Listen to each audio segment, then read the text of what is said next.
Hi, ഞാൻ അനിത രഘുനാഥ്. വിവാഹപരിത ചിന്തയിൽ എല്ലാവർക്കും ഉപകാരപ്രദമായ ചില കാര്യങ്ങൾ ഞാൻ പറഞ്ഞുകൊള്ളട്ടെ.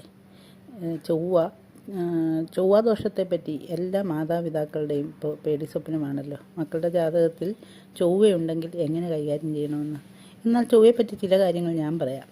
ചൊവ്വ ജന്മലഗ്നത്തിലും ലഗ്നത്തിൻ്റെ 2, 4, 7, 8, 12 ഭാവങ്ങളിൽ നിൽക്കുമ്പോഴാണ് ദോഷകാരിയാവുന്നത്. എന്നാൽ എല്ലാ ചൊവ്വയും ദോഷകാരി അല്ല കേട്ടോ. കർക്കിടകം ചിങ്ങം ലഗ്നത്തിൽ ജനിച്ചവർക്ക് ചൊവ്വ യോഗപ്രദനാണ്. ഗുണഫലങ്ങൾ തരികയും ചെയ്യും. അതുപോലെ ചൊവ്വ തൻ്റെ മൂലക്ഷേത്രമായ മേടത്തിലും സ്വക്ഷേത്രമായ വൃശ്ചികത്തിലും ഉച്ചക്ഷേത്രമായ മകരത്തിലും ചൊവ്വ ദോഷകാരിയല്ല. മറ്റ് പാപസംബന്ധങ്ങളൊന്നും ഇല്ലെങ്കിൽ. ഇനി ചൊവ്വാദോഷം ചെയ്യുന്നെങ്കിൽ തന്നെ അതിന് തക്ക പരിഹാരവും ആചാര്യന്മാർ പറയുന്നുണ്ട്. അതിനെപ്പറ്റി നമുക്ക് അടുത്ത വീഡിയോയിൽ സംസാരിക്കാം. ഇനി ഒരു വലിയ വീഡിയോയിൽ തന്നെ സംസാരിക്കാം.